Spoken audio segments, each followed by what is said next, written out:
2019 Infiniti QX50 First Drive review, a high-tech engine flies under the radar. Even as manufacturers rush headlong into electrification and autonomous driving, revolutionary internal combustion engine technologies are still being developed. Consider the Mazda Skyactiv-X spark-controlled combustion ignition process, for example. But Infiniti's VC turbo four-cylinder engine, which makes its debut in the 2019 QX50, is truly a work of engineering fortitude. The engine realizes the long-held ambition among engine manufacturers to create a way to alter the compression ratio on the fly, a boon to both power and fuel efficiency. It's a brilliant bit of science that's, unfortunately, still in search of the right car. Don't get us wrong, the QX50 is perfectly competent, it's an exceedingly quiet and comfortable cruiser. However, it's no longer the driver-pleasing machine its predecessor was. That car, originally known as the AX35, was built atop Nissan's sporty FM platform, a front-midship, rear-wheel drive layout, putting the engine aft of the front axle line and giving the vehicle the athletic driving dynamics of a sports sedan. In fact, it was basically a G37 hatchback, and it was sold as the Skyline Crossover in Japan. A shortened FM chassis underpinned the 370Z, to put a finer point on it. For those more concerned with comfort than corners, the 2019 QX50 might actually be a more useful. It rides atop an all-new front-wheel drive chassis, which means it's able to add more space for both passengers and cargo. It trades a heap of the old QX50's sportiness for comfort and packaging efficiency. If that sounds good to you, perhaps the new QX50 is the right crossover. You might also want to skip this next bit about the wondrous VC turbo engine, suffice it to say it's efficient, quiet and powerful. But engine nerds? Read on. At the heart of the 2019 QX50 is the world's first production variable compression engine, whose basic concept was sketched 20 years ago, said Nissan's chief powertrain engineer, Shinichi Kiga. It took us that long to get the math right. Ostensibly a turbocharged 2.0-liter four-cylinder, its party trick is the fact that the compression ratio can vary anywhere from 8:1 to 14:1, mechanically. That essentially gives the VC turbo an infinitely variable combustion chamber size, which can be optimized for power or fuel economy. The engine can operate at low compression ratios, ideal for a turbo-assisted burst of power, but switch without interruption to a high compression ratio for maximum efficiency without the threat of predecessor knocking.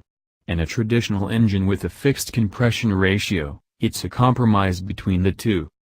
The result is 268 horsepower at 5,600 revolutions per minute, which is lower than the outgoing 3.7-liter V6's 325 horsepower at 7,000 revolutions per minute, but peak power comes earlier.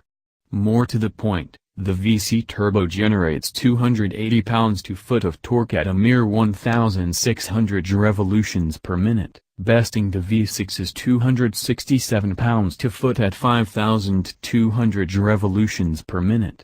That's a lot more usable grunt, even as it sips 35% less fuel, 27 miles per gallon versus the V6's 20 miles per gallon. The key to the VC turbo is a novel piece of engineering called the multi-link, which Kiga, an old-school motorhead, carried around with him during our entire interview session. Unassuming in both name and appearance, the metal rhombus links the conventional piston connecting rod to the crankshaft to a lower rod attached to an actuator arm. To vary the compression ratio, a harmonic drive rotates the arm, which in turn changes the angle of the multi-link, which shortens or lengthens the distance the piston travels. It's pretty hard to visualize, so hopefully this video helps. Computer processors haven't been fast enough until recently, Day explained. The multi-link needed very high manufacturing tolerances, Kiga added, pulling out a socket wrench to loosen the bolts holding together the two halves of his multi-link. These bolts are 30% stronger than those of regular connecting rods. Aerospace grade, he pointed out, holding them in his hand. The VC Turbo is the first automotive application for such hardware.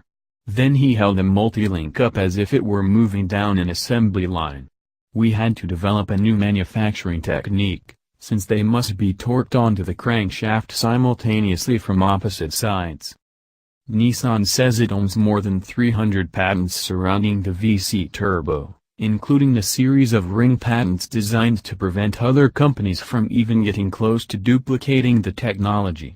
The timing seems odd, however, especially considering that Infiniti made a big announcement at the Detroit Auto Show that it would electrify all its cars by 2021. The company insists that VC Turbo is a bridge to that, and that there's a method to its madness, but it smells of a retcon. When asked whether the variable compression technology could be applied to V-configuration engines that Nissan is so fond of, Kiga simply laughed. "It's too complex," he chuckled, "but an inline configuration is possible." Then he indicated that the VC Turbo would still have a home, even under an electrified regime. You could cut off a cylinder for use as part of a hybrid system, he suggested. Then he added slyly, "Nismo is also interested in the technology.